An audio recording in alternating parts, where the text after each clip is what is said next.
Good morning, everyone. Good morning. Good morning, Mr. Chair. Good morning. Look at here.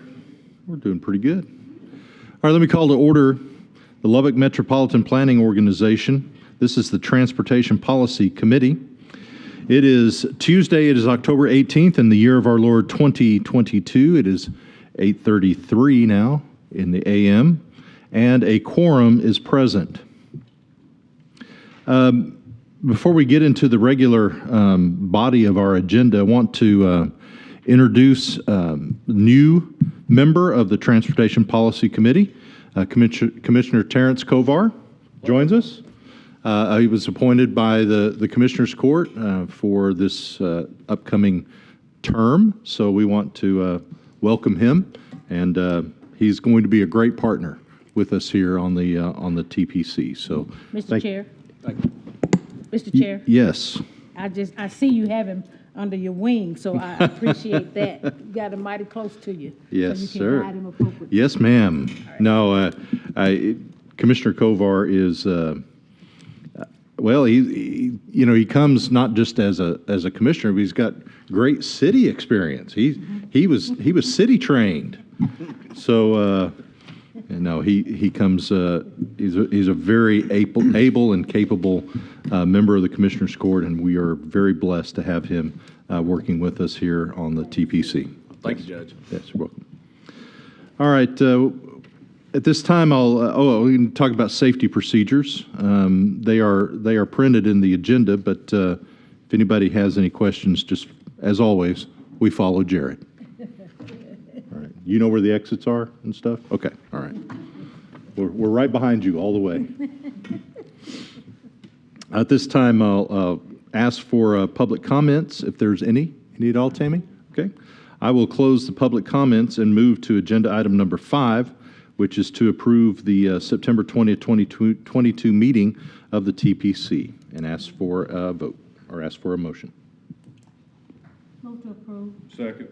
I have a motion by Councilwoman Patterson-Harris, second by Councilman Massengale to approve the minutes as circulated. Is there any discussion or any changes to the minutes?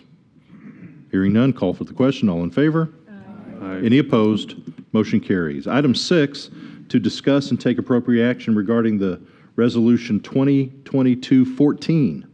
This is to amend the Lubbock Metropolitan Planning Organization's bylaws by adding an ad hoc active transportation subcommittee focused on increasing safe and accessible options for alternative travel modes for people of all ages and abilities. Committee members, if you remember in our last meeting in September, we had approved the formation of this, and now we're at the formal approval of that. Mr. Jones. Good morning. Good morning. As I noted in your agenda backup, we're not doing this just for the joy of trying to interact with the biking and walking communities in Lubbock.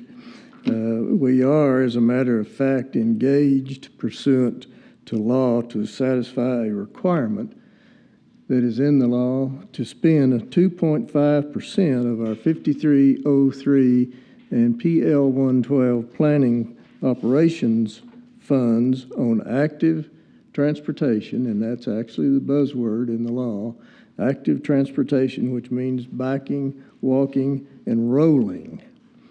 And the deeper you get into the new guidance of all the programs, you'll find the word rolling more and more. Rolling is a reference to skating, what are those boards called? Scooters and all that kind of stuff. So rolling is an appropriate word in the vernacular. The recommendation comes to you from your advisory committee to create this ad hoc committee from the TAC in its entirety, the 13 members. They recommend to add 2 additional voting members from the bicycle community and the ADA community, which would bring in all the named disabilities, adding 2 more non-voting members to increase the the dialogue, and then to begin to train those folks to come up to the voting level. Otherwise, the committee will operate the same as the advisory committee operates today. They will only meet if they need to take care of whatever business they need to take care of. That being said, the resolution is in your agenda backup. It authorizes, if you approve it, it authorizes us to launch on the public involvement piece of the puzzle, which in the case of amending the bylaws takes 45 days. And so we'll go through a series of hearings and we'll bring that back to you. That'd be all I would have to say about this agenda item, unless you have questions. Any questions for Mr. Jones? I do, Mr. Chair. Ms. Patterson-Harris? And I asked these because I wasn't available, accessible during the time all of this came up. And I'm excited about it, given the fact that, this was a huge conversation, pre-COVID? And so I'm really excited about it and hope that this committee, this ad hoc committee, can help us kind of light some fire under some feet so that we can get this going. As I've driven and even looking at that plan that was presented to us, there's a lot of needs. There's a lot of things that, we can begin to look at and focus on to help the mobility for a lot of different folks who don't use. Well, our first order of business will to get them to delve into the bike plan. Yeah. That we've had completed now for 2.5 years or so. Pre-COVID. We need to get started implementing that. So that'll be the first order of business. Well, I appreciate it. Didn't have the opportunity to say that previously. I'm excited. I think it's going to impact a lot of folks. Folks that, folks will start coming out of the woodworks once we're able to begin addressing this situation. So I appreciate it. Thank you. That's all I have, Mr. Chair. Thank you. Mr. Chair. Yes, sir, Mr. Atkinson. Thank you. David, help me with the math, just be sure I understand. We have 13 voting members and 4 non-voting members of the TAC, so 17. And then we're adding 2 representing bicycling or walking and ADA, 2 additional non-voting. So we had the first 2 ads were voting. The next 2 ads are non-voting, representing bicycle advocacy in the City of Lubbock Health Department. So that's 1 each, 21 members. Is that correct? Mm-hmm.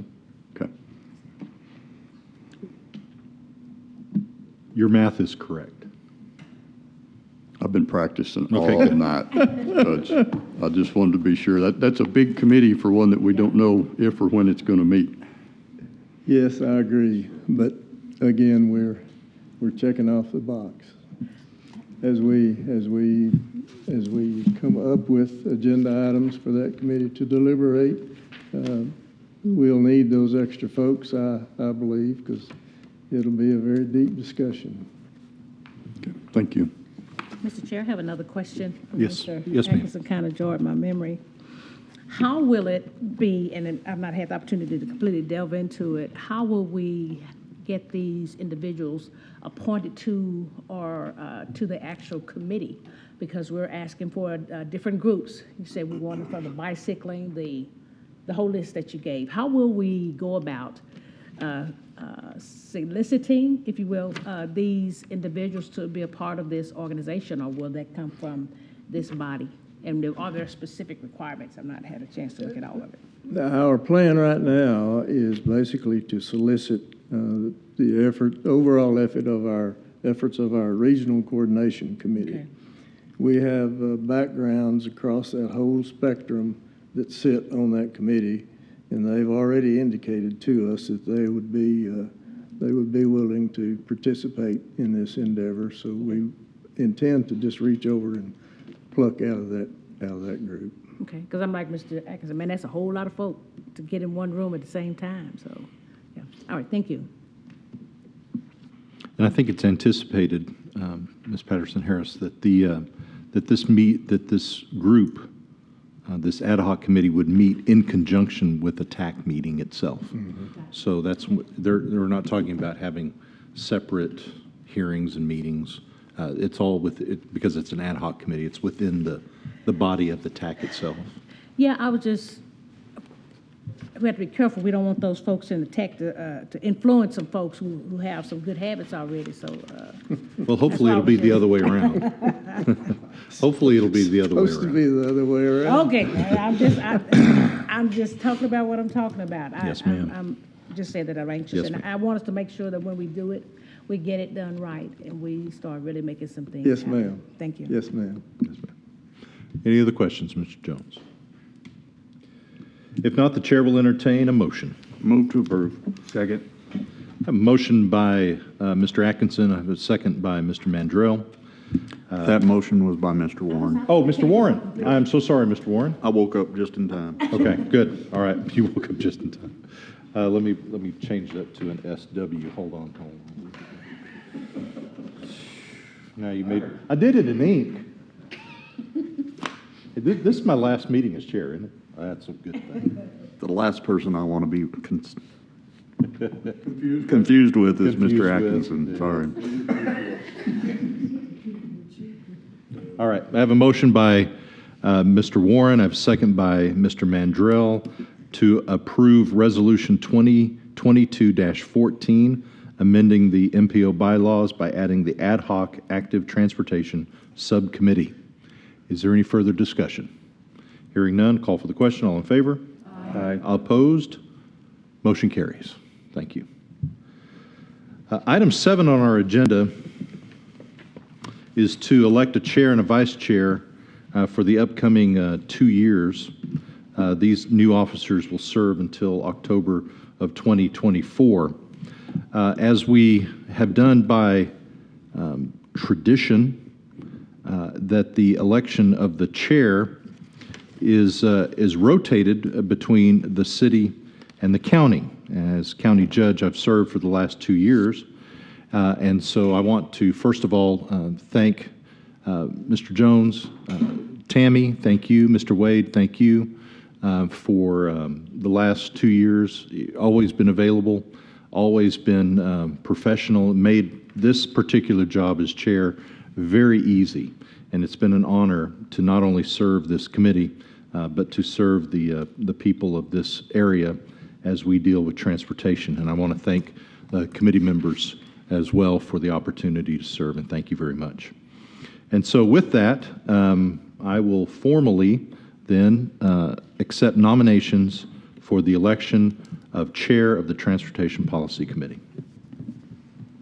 Mr. Chair, Mr. Messingill. I'd like to nominate Sheila Patterson Harris as chair.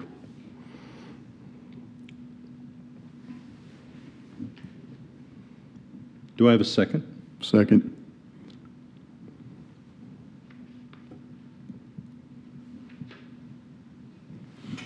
Ms. Harris? I woke up just in time.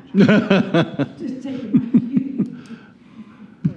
I have a motion and I have a second to elect Councilwoman Sheila Patterson Harris as Chair of the Transportation Policy Committee. Is there any other nominations? This time I'll close nominations, and you ready? Ready or not? Could Ready be, or not? could be a landslide. It Let's could- see. Yeah. Let's punch the buttons. I'll call for the question. All in favor? Aye. Any opposed? Motion carries. Congratulations. Thank you. And then now I will take nominations for Vice Chair of the Transportation Policy Committee. Mr. Chair, I would nominate Chris Mandrell to serve as the vice chair of this body for the next term. I'll second that.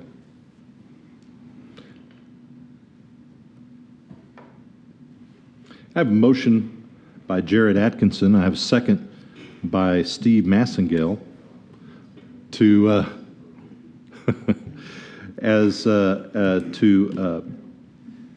to elect Chris Mandrell as Vice Chair of the Transportation Policy Committee. Is there any other nominations?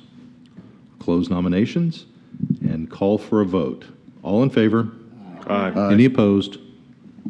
Motion carries. Congratulations, Mr. Mandrell. Landslides. Landslide. He said he felt like a bus then. Yeah, a bus. Hey, he owns the buses. So if he's got a problem with the buses, that's all on him. Your Honor, before you leave this agenda item, I would like to announce to you that at the advisory committee elections, Mr. Michael Mangum was reelected chair. You recall he was serving the remainder of the term from previous chair, and so he's been reelected now for a full term. And Randy Criswell, the city manager of Wolfforth, was elected vice chair. So just thought you'd like to know. Thank you. All right, item 8 on our agenda is to discuss and take appropriate action regarding the November and December meetings for the TPC.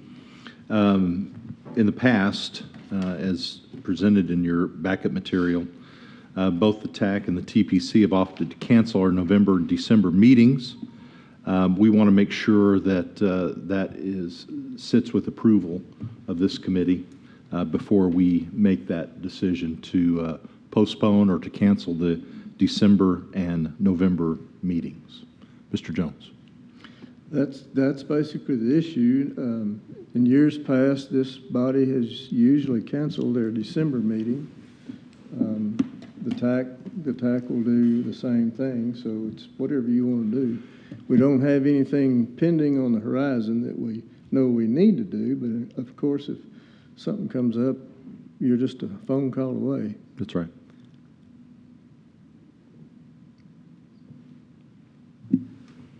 I make a motion to cancel November and December policy meetings. I have a motion by Mr. Warren. I have a second by Dr. Wilson to cancel or to postpone or cancel both the TAC and the TPC meetings for November and December of 2022. Is there any further discussion? Hearing none, call for the question. All in favor? Aye. Any opposed? Motion carries. Item 9 is our reports, and there's one I'm looking forward to especially, and I'll try not to giggle when we talk about it, but go right ahead. We all know Mr. Warren looks with a great favor to the reports. The first report is the city bus shelter replacement plan, and it's in here because it's the springboard to a larger activity, and I'll let Chris tell you about what they're doing with their bus shelter plan first. Thanks, David. So we, part of our last couple of planning studies we had, they've kind of recognized the fact that we needed to work on upgrading passenger amenities and that sort of thing. So we've been working for the last couple of years to kind of develop what we feel like will be a good plan moving forward to really enhance the passenger amenities in our community, and also recognizing that we have amenities that are out there that are very susceptible to vandalism and destruction and that sort of thing. So we're really trying to focus in on something that we can put out there, but have a fairly high confidence that they'll withstand some vandalism and destruction. So with those kind of things in mind, in addition to that, we're required to spend 1% of our 5307 annual funding for passenger amenities. And so it's the 1% from the federal grant plus the match that's included in that to get that money. So it's approximately $50,000 a year that we are required to spend on passenger amenities. So we developed a plan working with our board.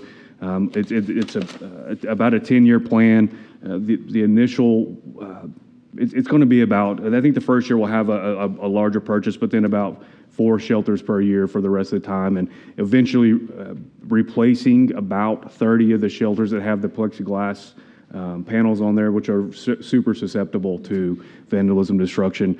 And then the other 20 in that process will be additions to our current listing. So it had the financial plan, so it's about $50,000 a year. And then there's also kind of a picture and a kind of a sketch of what we are kind of anticipating out of these or looking forward. We've done a lot of research in other communities in the country to figure out what they've looked at.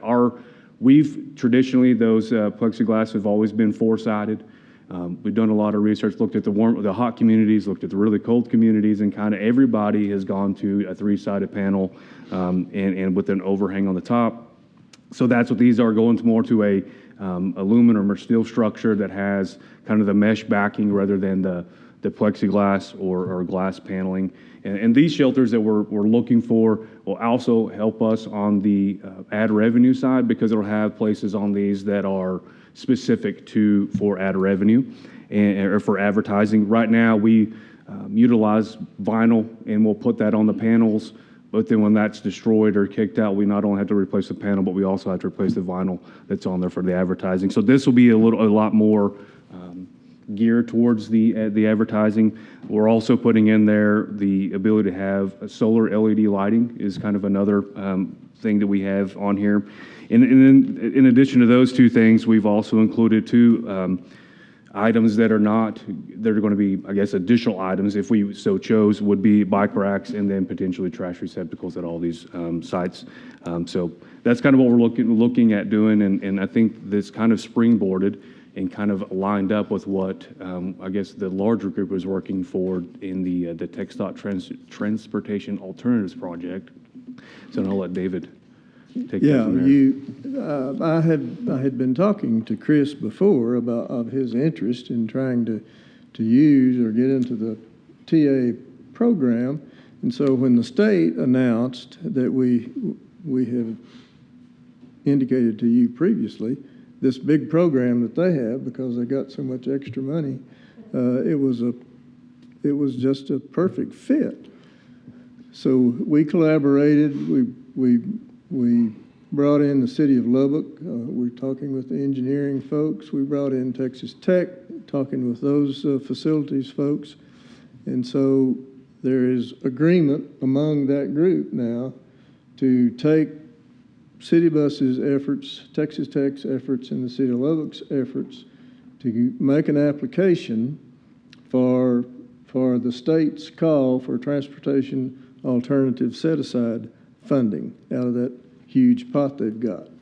Now, the takeaway here is for this group, we're just bringing this to you to let you know what's going on, but this is not an MPO application. It cannot be an MPO project because we are specifically at the TMA level, we are specifically ineligible to apply. All we are doing is providing guidance and assistance, and we'll give them a letter of support. So I just wanted this group to know that committee is working. They've already had a couple of meetings. They're excited, and I'm excited, and I think they are going to develop a very, very active application. It'll do well, I hope. So that's what's going on with the city bus, and city bus has already taken this to their board, and they have approval from that aspect. So we're all in agreement here. So just FYI, that work is ongoing. The application deadline has been extended by TxDOT now to December 2nd. It was October 29th or something like that, but now they've extended it to December 2nd. So we're all on course here. Mr. Chair, Yes, sir. I have a question for Mr. Mandrell. If you put up trash cans, those catch my eyes out there, what's the plan to keep those empty? That's the reason why we have those additional items. We do have a contractor that we recently ordered a contractor, this council ordered a contract to do some shelter maintenance for us. We've had discussions with them about that if we choose this, but we put that out there because we want to have that as an option, but we have not. Then in our board say kind of the same thing, that we're not ready to put those trash receptacles out there because of the requirement to continue to go out there and empty those. So we put that out there as an additional item just so we'll have it there, and maybe there's a location that we really need to put these, and we'll do it, but we're probably at this point not going to put these at every location. I think it's a good idea, because if you don't have a place to put the trash, they're going to put it wherever they want. But, you know, with a trash can comes maintenance that sometimes we don't all think about in this business. And the worst thing is an overflowing trash can. So thanks. Continue. Okay, thank you. Moving on. On page 29 in your agenda backup is a joint letter from FHWA and FTA, Federal Transit Administration, approving our budget with copies of both years' summaries in your backup. And while we're on the subject of budget, I'd like to give our field reps a compliment this morning. Barbara Maley from FHWA and Philip Tyndall from TxDOT for all their hard work in helping us get ready for the budget and getting our budget approved for an October execution. And they not only helped us with our budget, but they have other MPOs across the state that they help as well. They are diligent and they're conscientious in their review and persistent in their command of the requirements. And I appreciate them, and they do a great job. Going on page 32 is an article about the then proposed continuing resolution that was passed by the Senate to fund the government through December the 16th. It's now been approved by the House and signed by the President, so we are funded through December 16th, that is.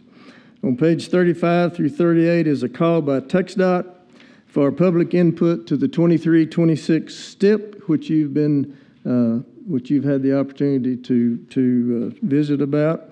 The commission is reviewing it right now, and comments, if you want to comment as a public, not the MPO body, but as a citizen, you have through October the 24th. And the contacts, the links are in that article. On page 39 is an announcement from USDOT designating October as National Pedestrian Safety Month, stressing the need to protect vulnerable road users. The declaration celebrates the right of everyone to walk and roll, there's that word again, roll safely, and remind drivers of their responsibility to stay alert for pedestrians, cyclists, and other vulnerable road users. And remember, the last deathless day we had on the Texas network was November the 7th, 2000. Let's end the streak. On page 42 is an article from the Texas Demographic Center about a webinar on October the 25th about how they can improve the 2030 census. And on page 43 is an article from the Bureau asking for public comment about the 2030 census. Planning has already started. As a matter of fact, the planning for the 2030 census actually began before the 2020 census ended. It's a huge, huge project and extremely important, as each of you on this committee knows, the census. On page 45 is an announcement from USDOT, FHWA, and the U.S. Department of Energy that the electric vehicle infrastructure deployment plans have been approved for all 50 states, including the District of Columbia and Puerto Rico, allowing now access to all appropriated but unallocated FY22 and FY23 formula funding funds totaling in excess of $1.5 billion to help build EV charging stations. Remember, the overall program now is $5 billion through the 5-year program. Remember, the bill, Infrastructure Investment and Jobs Act, authorized the formula program, which is focused on installing 500,000 EV charging stations across the U.S. by 2030 to, and I'm quoting, to ensure a convenient, reliable, affordable, and equitable charging experience for all road users. The bill says the program shall be administered as if apportioned under Chapter 1, Title 23, United States Code, which basically means that the feds will direct the state DOTs as evidenced by the applications that have already been approved. And remember, too, since the President signed the Surface Transportation Act, he signed the second act, which included specifications for all these charging stations. So they all have to be alike and meet the specs. not only do they have to be alike, meet the specs, but they're also all on the national highway system in tandem with the alternative. You remember we talked one time about the alternative fuel corridors, the designation for the alternative fuel corridors. They're all in tandem with those two aspects of the network. The bill authorized a $7.5 billion dedicated funding stream that is divided into two programs. One is a $5.5 billion formula program, and the other is a $2.5 billion discretionary grant program. The formula portion is direct funding to states to strategically deploy EV charging infrastructure and interconnects to facilitate data collection, access, and reliability along these designated alternative fuel corridors, particularly along the interstate highway system. The discretionary grant portion is further subdivided into two more smaller programs, grant programs of $1.25 billion each to support EV charger deployment in order to ensure, I'm quoting again, the deployment strategy supports the administration's priorities, such as supporting rural charging, building resilient infrastructure, adding climate change, and increasing EV charging access in underserved and overburdened communities. Those communities were traditionally the disadvantaged communities in the previous guidance, which gets the implementation of the program to the full force and effect of the new equity priorities and principles, which we're dealing with now in all federal programs. The corridor charging aspect of the two smaller programs also addresses publicly accessible charging infrastructure, including hydrogen, propane, and natural gas along, again, these designated alternative fuel corridors. The community charging aspect addresses the publicly accessible infrastructure that is inside the community. There is quite a lot more detail on TxDOT's website. In fact, the plan is posted there, and we have a link on our website to the plan if you have difficulty using TxDOT's site. I've also included an excerpt from the plan on page 46 through 50. You have a list of the vision and goals that the commission has approved, and there are three maps that I wish you'd take a look at on page 48, 49, and 50. The map on page 48 shows in the first year of implementation three charging sites in the Lubbock district. I know it's hard to see, and that's the best map we could get. That's even the way the map looks on TxDOT's site. But three sites in year one is in Lubbock County, and probably it's going to be somewhere near, if not on, Steve's campus. The other is in Hale County, probably at the rest stop. And the third one is in Swisher County, probably somewhere up to where that truck parking business is. We don't know where exactly yet, but those are the three sites that have been approved in the Lubbock district. The second map in year two, you'll notice there is no activity in our district. But then you look at the third year, that third map, and you see one in every county. And we don't know where those are going to be placed yet, but there will be, according to the plan, conversation with all the district officials and the MPOs associated with that activity. We've not heard from them yet. We've not talked to them. I don't think any MPO in the state's talked to anybody from TxDOT, but that plan has already been approved. And if you look closer at year three, a lot of those sites are part of the Volkswagen settlement. You recall the Volkswagen settlement? The location of those sites are going to be subject to that settlement.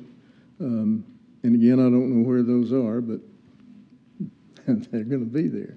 So you're going to have one charging site in each county in the 17 district, TxDOT district. That being said, if you need more information, I would suggest you contact TxDOT. And I have a link. There is a link in the plan, in the backup there, and a link on our website if you want to talk to TxDOT. Mr. Chair, Yes, sir, Mr. Massagill. I just wanted to break up the monotony because I know everyone enjoys talking about EV chargers, but I do want to make a comment. If we have any input on where those should be located, and maybe this is a question for Mr. Warren, I mean, while they're charging, are they going to come and sit in your office, Mr. Warren? What is there to do out on your campus while you're charging your cars? I think we could probably put them out on the road picking up trash while they're charging them, kill two birds. I just, my thought is there's probably better places if we have any input on where those are located. I agree. Where to put them. First I've heard that that's going on my campus, so, We don't know. Well, and I know you don't know, but I think, I think we want to have some input because there's good places to put those and there's not great places to put them, so. Anyway, just when the opportunity arises. Moving on. On page 51, there's an article about Amtrak expansion. Passenger service is everywhere you look today, and especially stuff that comes through our office. Bullet trains here, bullet trains there, yada, yada, yada, yada, yada. But as Amtrak launches on a $75 billion expansion program, over 39 new routes. I don't know if any of you have looked at the Amtrak route plan lately or not, but they're talking about adding 39 new routes across the nation. And their price tag right now is $75 billion. But they stand here today nearly dead in the water in court because they don't own any tracks. They don't own any of their tracks, nor do they have apparently any trackage rights on anybody else's track. So they're kind of dead in the water until something is settled in court about who's got the rights to roll on these rails, even though Congress has previously issued mandates that require freight rail to give preference to passenger rail. The freighters right now are all standing out there just kind of thumbing their nose at Amtrak, and there's a huge impasse right now. So we'll see how that turns out. In addition, Congress, or the bill, has allocated $66 billion to the Ailing Nail Rail Network across our nation. On page 57 is an article about the battery-powered aircraft that's flying today. The one pictured in your backup is manufactured by Hart Aerospace, powered by 5 tons of onboard lithium-ion batteries. And it can only fly 124 miles on one charge. However, there is an onboard generator, and you can just see the wheel running, that little squirrel running in that wheel right now. There is an onboard generator that keeps those batteries charged, and they can extend their range to 500 miles. It's much quieter than conventional aircraft, produces about 50% fewer emissions, but this one can only carry 30 passengers max, 15 either side of a center aisle. And so there you go. On page 51 is an article about the virtues of a roundabout. Roundabouts are making a comeback across the nation as a safety strategy. A lot of people are building them now to help achieve the Vision Zero goals that many communities across the country have adopted, including our commission. The study in the report, in the article, mentions that roundabouts have cut injury-causing traffic crashes by as much as 84% where they're used. And clearly, they are not the same as the old traffic circles. You know, in a traffic circle, you have your streets coming in into the circle, and you have to assign right-of-way at each of those intersections. Well, in the roundabout, you don't necessarily assign right-of-way. It's a continuous motion all the way around, and you change lanes, okay, but you peel off and peel off and peel off. So that's the difference in the two. Well, when we got rid of the, or TxDOT got rid of the traffic circle there at Tahoka Highway, I think our crash incidents went down 84%. The old traffic circle. I remember. Anyway, roundabouts are coming back, and they really are really popular if you believe all the journals and things that come across the office.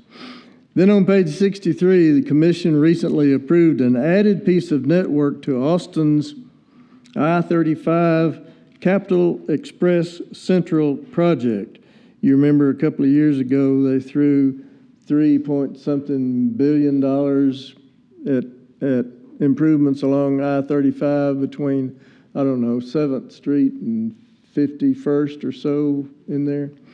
This project, it's in the 23 UTP that we've talked about, is a $606 million HOV lane or managed lane north of 290 on I-35. It's scheduled to start in 23. It's like I said, it's in the 23 UTP. It includes a bridge, a diverging diamond intersection, and bike and pedestrian improvements. And then lastly, you have the financial report through August, which is the 92nd percentile. You can see we're 301% collected on our revenue, and our expenses are at 81%. And that's my report. All right, Mr. Jones, thank you. Thank you very much. Is there any other business for the TPC? Hearing none, we stand adjourned. Thank you for your attendance. Thank We you. know you're busy. We appreciate you being here.